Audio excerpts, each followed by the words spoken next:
"Then we'll do this our way," the words echoed through the grand assembly of worlds like thunder. Delegates from every part of the universe sat frozen in silence. Some blinked their multiple eyes rapidly, others clicked their mouth parts nervously. The assembly had gathered to discuss the Earthling problem, a mystery that had confused and, to be honest, frightened the universe for years. Humans were strange. They weren't as big as the Chronos giants or as technologically advanced as the Marians. Their ships were good but not the best, and their weapons were decent but not remarkable. Yet somehow, these odd beings from a small blue planet kept surviving, even thriving, in situations where other species would fail. The assembly had met to talk about the growing threat of the Void Eaters, massive space creatures that had been destroying outer colonies for months.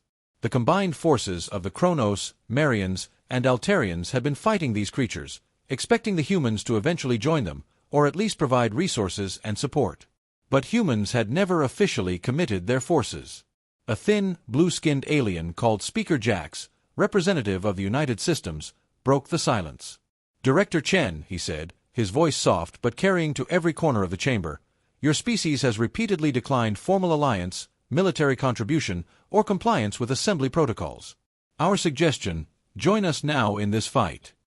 Director Sophia Chen, standing alone in the center of the room, smiled slightly. The expression was unsettling, a human smile, something rarely seen by members of the assembly. She clasped her hands in front of her, her stance relaxed but confident. "Listen, you can call it what you want," Chen said, her voice calm and steady. "But where I'm from, when something threatens innocent lives, we don't talk endlessly. We don't form committees. We act. So I'll make this simple. We're done discussing. You think we're holding back? Fine. I'll show you what we've really been doing." Before anyone could respond, Chen turned and walked out of the assembly chamber, leaving stunned silence behind her. The humans cut all communication with the assembly after that, sending only a simple message to their home system: Operation Shadow begin. In the following weeks, the universe waited for what they assumed would be some small human effort, easily overshadowed by the massive fleets of the most advanced civilizations. After all, humans were outnumbered, under-equipped, and strategically isolated. But what began as confidence in the larger species' approach quickly turned into confusion. It started small, reports that some Void Eaters had suddenly disappeared from tracking systems. At first, the Chronos High Command dismissed it as equipment failure or perhaps natural Void Eater behavior. But then the disappearances increased, and every attempt to understand what was happening met with failure. The pattern was strange. The Void Eaters weren't being destroyed in massive battles. They were simply vanishing. Then came the Marians' turn to be confused. Their advanced sensor networks, famous for their accuracy, began detecting strange energy signatures near Void Eater territories. Their scientists were shocked to discover their scanning systems couldn't identify these energy patterns. It was as if something was operating on frequencies they'd never encountered. The Altarians, usually confident in their massive numbers, sent wave after wave of scout ships to investigate. But for every scout team they sent, fewer and fewer returned, with those that did bringing back confusing and incomplete reports of shadow ships that appeared and disappeared without warning. Something was happening out there in the dark of space, and it wasn't the grand, visible war that the assembly species expected. It was silent, invisible, and terrifyingly effective. Commander Krax, an Altarian veteran of countless space battles, paced furiously on the bridge of his flagship, smashing his armored fist against a holographic display. "How is this happening?" he roared, his voice shaking the room. The Altarian officers around him exchanged uneasy glances, unused to seeing their leader show anything but absolute confidence. They had launched their fleets with the intention of crushing the Void Eaters quickly, a campaign that should have taken weeks at most. "We have reports of unknown vessels operating at the edges of the Void Eater territories, sir," a young officer said quietly, avoiding eye contact. "They're using some kind of technology we can't trace. We find Void Eater remains afterward, but never see the actual attacks." Krax snarled, "They're just humans. We have 10 times their fleet size and the most advanced weapons in the known universe. Yet something is picking off Void Eaters one by one before we can even engage. Explain that to me." Silence filled the room. No one could explain it. No one understood why these invisible operations, seemingly carried out by human forces, kept succeeding where massive fleet actions had failed. What little data they had suggested that humans were operating in a completely different way. Small teams, stealth technology, and surgical precision instead of overwhelming force. The situation grew more puzzling. The Grand Assembly, watching from afar, scrambled to make sense of the reports coming in.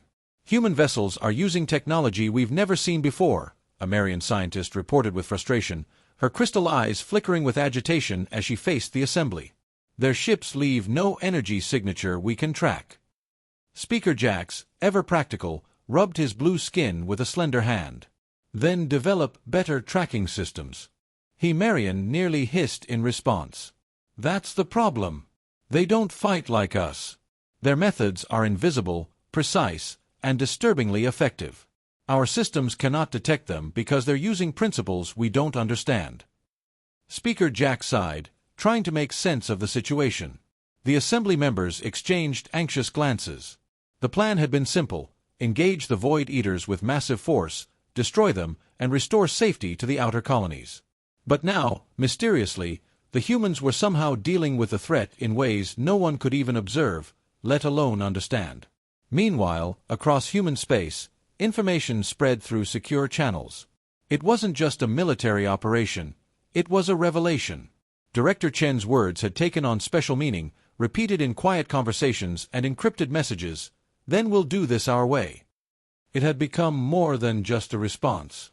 It was a philosophy, a reminder that humans approached problems differently. This wasn't about glory or showing strength. It was about solving the problem effectively. Behind the scenes, scientists on Earth worked tirelessly, studying the Void Eaters and developing weapons specifically designed to target their unique biology. Each human ship carried these special weapons, not massive, impressive cannons, but precise tools designed for one purpose only: to eliminate Void Eaters with minimal energy output and maximum effectiveness. On the front lines, every human soldier knew the mission wasn't about being seen or recognized. They operated in stealth, their ships cloaked with technology developed specifically for this threat. They struck silently, disappeared immediately, and left nothing but dead Void Eaters in their wake. The Grand Assembly sent more fleets and even hired mercenaries, the kind of desperate measures they had never resorted to before. But with every new fleet sent to fight, the reports only became more confusing. The Void Eaters were dying, but no one could see who was killing them or how it was happening. Counselor Vex, a veteran strategist and high-ranking Kronos official, sat with his face grim in the war room. The once intimidating holographic map of Void Eater territories now showed strange patterns of disappearances that made no tactical sense. "We're dealing with a mystery," he muttered, his voice barely audible but carrying the weight of his confusion. "The Void Eaters aren't just dying in battle, they're being eliminated systematically." Across the table, Marian Admiral Lyra's faceted eyes flickered in agitation. The human strength is not in numbers or even invisible technology. Their strength is in invisibility. It defies everything our systems can detect. A Kronos officer cleared his throat nervously. "Sir, our scouts report that the Void Eater numbers are decreasing rapidly. We've detected strange energy signatures that appear briefly then vanish. It's as if—" He paused, reluctant to finish the thought. "As if they've found the Void Eater's weakness," Lyra finished, her voice dark with growing realization. "Every species we've fought has a standard approach: overwhelming force, advanced weaponry, massive fleets. But with humans, there seems to be a different methodology. It's as though they don't care about being seen winning, they just want the problem solved." Unknown to the Assembly, humanity's approach went deeper than mere tactics. Earth's leaders had deployed specialized teams, scientists, engineers, biologists, and stealth operations experts working together to understand the Void Eaters at a fundamental level. They weren't fighting the way other species fought. They were solving a problem. These teams had studied Void Eater biology, finding weaknesses no one else had looked for. They developed weapons that attacked those specific weaknesses, not with impressive explosions or massive energy beams, but with precisely targeted countermeasures that shut down the creature's unique biological systems. The humans on the front lines were carrying out a type of warfare the universe had never seen: silent, invisible, and perfectly tailored to this specific enemy. Void Eaters were being eliminated one by one, not by grand fleets but by ghost ships that struck from nowhere with perfect precision. Out in deep space, Captain Lin led a small stealth team aboard the Silent Arrow, operating deep within Void Eater territory. The ship was a marvel of human engineering, completely cloaked to all known detection methods, equipped with weapons designed specifically to target Void Eater vulnerabilities. Lin and her crew of 12 operated in near silence, their movements efficient and precise as they tracked a massive Void Eater moving through an asteroid field. They were a tiny fraction of the size of the assembly battleships, yet they had the advantage of knowing exactly how to eliminate their target without being detected. "Target locked," whispered the weapons officer, her fingers dancing over holographic controls. "Biological disruptor charged and ready." Captain Lin nodded, her eyes fixed on the monstrous shape of the Void Eater drifting through space. "Fire when ready. 1 shot, 1 kill. No traces." The weapon discharged, not a beam of light or an explosive missile, but a concentrated burst of particles designed to disrupt the unique biological processes that kept Void Eaters alive. The creature convulsed once, its massive body contorting as critical systems failed simultaneously. Then it went still, dead without ever knowing what hit it. "Target neutralized," the sensor officer confirmed. "No energy signature detected. We're still invisible." Lin allowed herself a small smile. "Perfect. Log the kill, prepare for the next target. Remember, we're not here to be seen. We're here to solve the problem."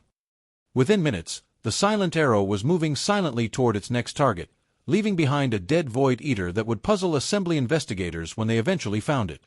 The aftermath was perplexing for the assembly species.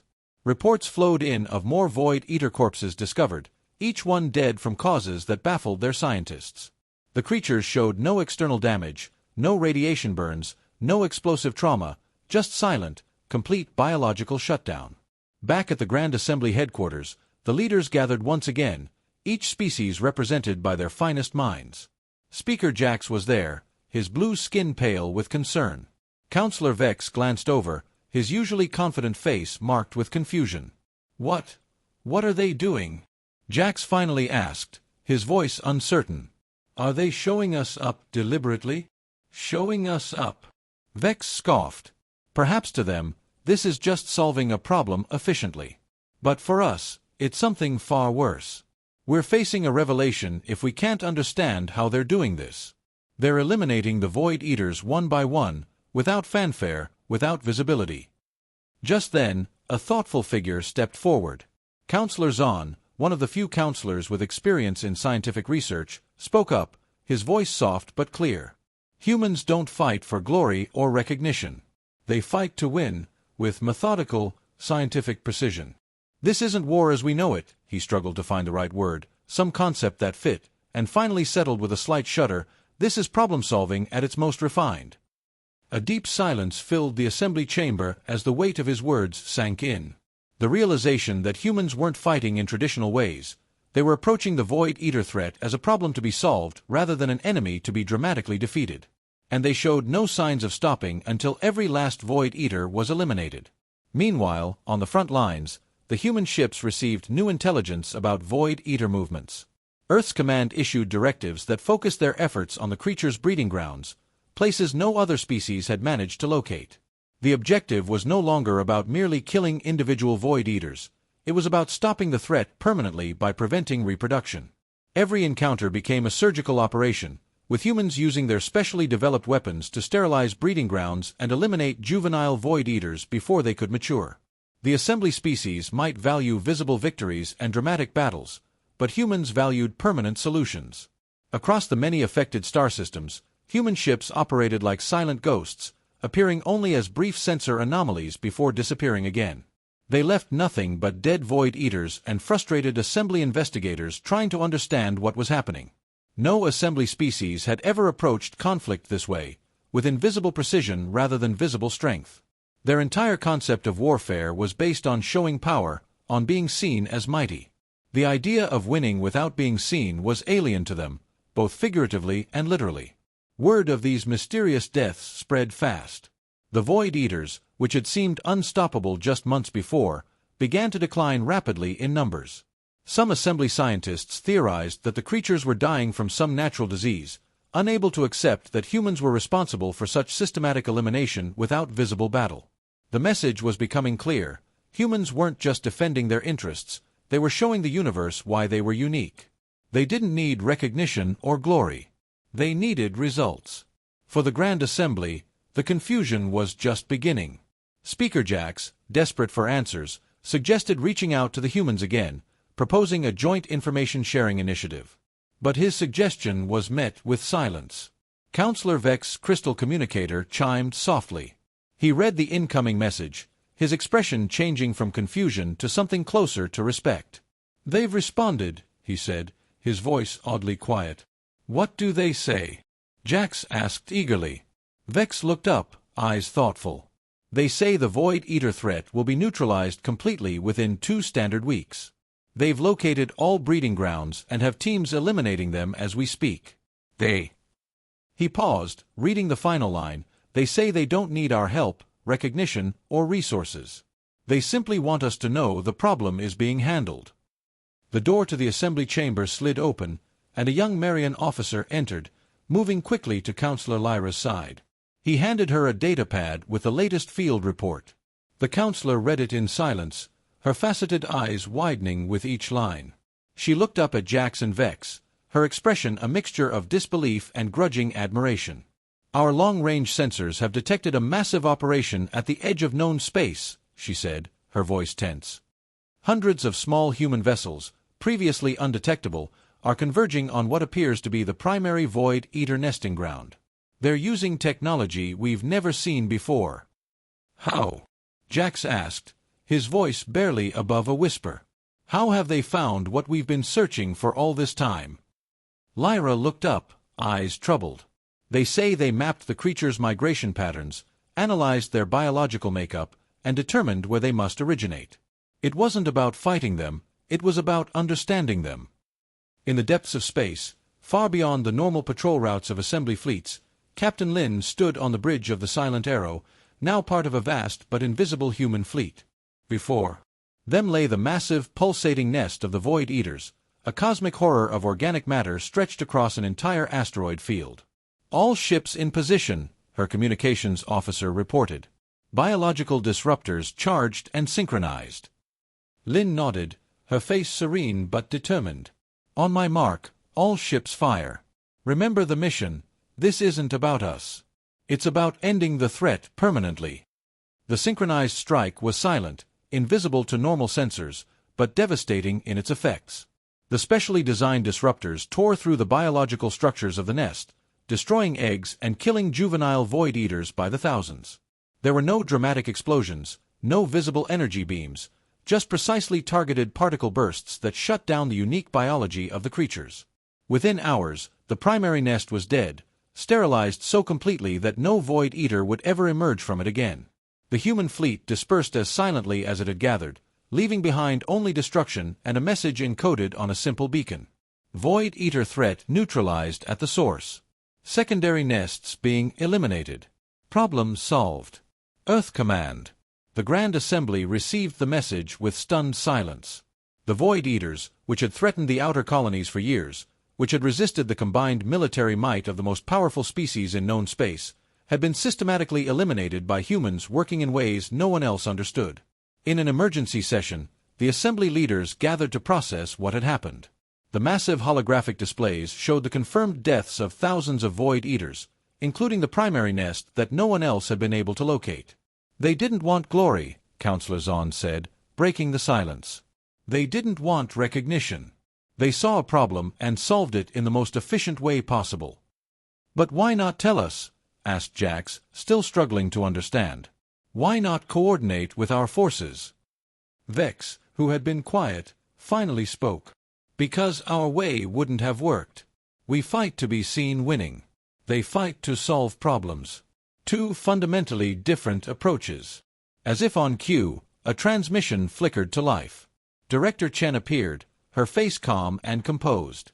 Her voice was clear in the quiet assembly chamber. "To the Grand Assembly of Worlds. The Void Eater threat has been neutralized. All nests have been located and destroyed. Our ships are returning to human space." She paused, her gaze direct and unflinching. This was never about recognition or power. It was about solving a problem threatening innocent lives. That's what humans do. We find solutions where others find only challenges. As Chen's transmission ended, a bitter debate began. Some counselors, wounded in their pride, argued that humans had deliberately shown them up, operating secretly to claim the victory for themselves. Others, more thoughtful, recognized that humans had approached the problem in a fundamentally different way, and had succeeded where traditional methods had failed. Within days, the last Void Eater nests were confirmed destroyed. The threat that had loomed over the outer colonies for years had been eliminated not through grand battles but through invisible, scientific precision. The Grand Assembly, for the first time in its history, had to acknowledge that their approach had been ineffective. Back on Earth, confirmation of the mission's success reached humanity. The victory wasn't celebrated with parades or monuments. It was acknowledged as a problem successfully solved. Earth's leaders issued simple commendations to the teams involved, and life continued. In research centers across human space, scientists and military strategists studied the data collected during the operation, looking for lessons that could be applied to future threats. The message that emerged was clear. Earth's strength wasn't in overwhelming force or advanced weapons platforms. It was in approaching problems differently, in understanding threats at a fundamental level, and in valuing results over recognition. For humans, this victory was a reminder of their unique place in the universe. They weren't conquerors or glory seekers. They were problem solvers who would approach each new challenge with methodical precision and quiet determination. As the universe settled into a new period of peace, the assembly species found themselves looking at humans with new eyes. These strange beings from a small blue planet had shown them something they'd never considered, that true strength might lie not in being seen as powerful, but in solving problems effectively, regardless of who gets the credit. And somewhere in deep space, Captain Lin stood on the observation deck of the Silent Arrow, looking out at the stars as her ship headed home. There was no celebration aboard, no boasting about their achievements. There was only the quiet satisfaction of a job well done, a threat eliminated, and lives saved. "Mission complete," she whispered to herself, a small smile touching her lips. "Problem solved."